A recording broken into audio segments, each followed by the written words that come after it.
Hello, welcome to mini vlog. ಇದು ಬಂದು Tuesday vlog. Happy Tuesday to all. ಯಾರೆಲ್ಲ follow ಮಾಡ್ದಲೇ ನೋಡ್ತಾ ಇದ್ದೀರಾ ಅವರೆಲ್ಲ ಫಾಲೋ ಮಾಡಿ. ಈ ಕಾಲೇಜ್ಗೆ ಹೋದೆ, ಅಕ್ಕ ರಬ್ಬರ್ ಬ್ಯಾಂಡ್ ಬೇಕು ಅಂತ ಹಾಗೆ ಅಂಗಡಿಗೆ ಹೋಗಿ ತೊಗೊಂಡು ಬಂದರು.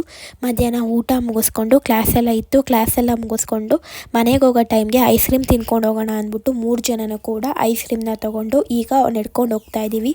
ನಾವು ಯಾವಾಗಲೂ ಈ ಟ್ರೈನ್ ಹತ್ರನೇ ಏನನ್ಬೋದು ರೈಲ್ವೆ ಸ್ಟೇಷನ್ ಹತ್ರನೇ ನಡ್ಕೊಂಡು ಹೋಗೋದು. ಸೊ ಅದಕ್ಕೋಸ್ಕರ ಈಗ ಬಂದು ನಾವು ಬಸ್ ಸ್ಟಾಪಿಗೆ ರೀಚ್ ಆಗಿ ನನ್ನ ಮನೆಗೆ ರೀಚ್ ಆದೆ ಅನ್ಬೋದು. ಬಂದಮೇಲೆ ಏನಾದರೂ ಸ್ನ್ಯಾಕ್ಸ್ ತಿನ್ನಬೇಕು ಅನಿಸ್ತಾ ಇರುತ್ತೆ. ಸೊ ಅದಕ್ಕೋಸ್ಕರ ನಾವು ಪೂರಿ ಒಗ್ಗರಣೆ ಹೇಗೆ ಮಾಡ್ತೀನೋ ಅದೇ ರೀತಿ ನಾನು ಪೇಪರ್ ಅವಲಕ್ಕಿನ ಬಳಸ್ಕೊಂಡು ಹೇಗೆ ಒಗ್ಗರಣೆ ಮಾಡ್ತೀನಿ ಅಂತ ನಿಮಗೆ ತುಂಬ ಸಿಂಪಲ್ಲಾಗಿ ತೋರಿಸ್ತಾ ಇದ್ದೀನಿ. ತುಂಬ ಸಿಂಪಲ್ ಮತ್ತು ಈಸಿ. ನೀವು ಕೂಡ ಒಮ್ಮೆ ಟ್ರೈ ಮಾಡಿ ನೋಡಿ. ನಾನಿಲ್ಲಿ ಗುಡ್ ಲೈಫ್ ಅವರ ಬ್ರ್ಯಾಂಡಿನ ಪೇಪರ್ ಅವಲಕ್ಕಿನ ತೊಗೊಂಡಿದ್ದೀನಿ. ನೀವು ಲೂಸ್ ಕೂಡ ಸಿಗುತ್ತೆ ಅಥವಾ ನೀವು ಬೇರೆ ಬ್ರ್ಯಾಂಡ್ ಕೂಡ ಸೇರಿಸ್ಕೋಬೋದು. ಈ ರೀತಿ ಇರುತ್ತೆ ನೋಡಿ ಪೇಪರ್ ಅವಲಕ್ಕಿ ನೋಡೋಕ್ಕೆ.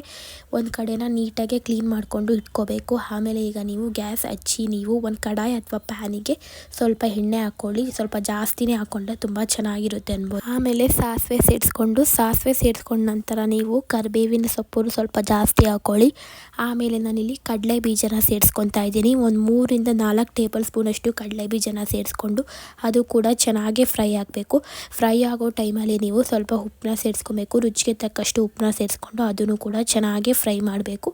ಆಮೇಲೆ ನಾನು ಇಲ್ಲಿ ಬಂದು ಒಣಮೆಣ್ಸಿನ್ಕಾಯಿ ಸೇರಿಸ್ಕೊತಾ ಇದ್ದೀನಿ. ನೀವು ಒಣಮೆಣ್ಸಿನ್ಕಾಯಿ ಇಷ್ಟ ಆಗಲ್ಲ ಅಂದರೆ ನೀವು ಖಾರದ ಪುಡಿ ಕೂಡ ಸೇರಿಸ್ಕೋಬೋದು ಅಂದ್ಬಿಟ್ಟು ಚೆನ್ನಾಗೇ ಮಿಕ್ಸ್ ಮಾಡಬೇಕು. ಚೆನ್ನಾಗಿ ಮಿಕ್ಸ್ ಮಾಡಿದ ನಂತರ ನಾನು ಇಲ್ಲಿ ಬಂದು ಅರಿಶಿಣದ ಪುಡಿನ ಸೇರಿಸ್ಕೊತಾ ಇದ್ದೀನಿ. ಅರಿಶಿಣದ ಪುಡಿ ಸೇರಿಸ್ಕೊಂಡ್ಮೇಲೆ ಈಗ ನಾನು ಇಲ್ಲಿ ಪೇಪರ್ ಅವಲಕ್ಕಿನ ಕ್ಲೀನ್ ಮಾಡ್ಕೊಂಡು ಇಟ್ಕೊಂಡಿರೋದನ್ನ ಹಾಕ್ಬಿಟ್ಟು ಅದ್ರ ಮೇಲೆ ಸ್ವಲ್ಪ ಬೆಲ್ಲದ ಪುಡಿನ ಸೇರಿಸ್ಕೊಂಡಿದ್ದೀನಿ. ಬೆಲ್ಲದ ಪುಡಿ ಕೂಡ ಸೇರಿಸ್ಕೊಂಡು ಚೆನ್ನಾಗೇ ಮಿಕ್ಸ್ ಮಾಡಬೇಕಾಗುತ್ತೆ. ಫಸ್ಟು ಸ್ಟವ್ ಆಫ್ ಮಾಡಿ ಮಿಕ್ಸ್ ಮಾಡಿ ಆಮೇಲೆ ಸ್ಟವ್ ಆನ್ ಮಾಡಿಬಿಟ್ಟು ಸ್ವಲ್ಪ ಕ್ರಿಸ್ಪ್ ಆಗೋವರೆಗೂ ಬಿಡಿ. ಆಮೇಲೆ ಬಂದು ನಾನಿಲ್ಲಿ ಕಡಲೆ ಸೇರಿಸ್ಕೊತಾ ಇದ್ದೀನಿ. ನೀವು ಎಣ್ಣೆಗೂ ಕೂಡ ಹಾಕ್ಕೊಬೋದು, ನನಗೆ ಇಷ್ಟ ಆಗಲ್ಲ ಆ ರೀತಿ. ಸೊ ಅದಕ್ಕೋಸ್ಕರ ಈ ರೀತಿ ಹಾಕ್ಕೊತಾ ಇದ್ದೀನಿ. ನೀವು ಕೂಡ ಒಮ್ಮೆ ಮನೇಲಿ ಟ್ರೈ ಮಾಡಿ ನೋಡಿ. ತುಂಬ ಸಕ್ಕತ್ತಾಗಿರುವಂಥ ಸ್ನ್ಯಾಕ್ಸ್ ಅನ್ಬೋದು. Thank you so much for watching.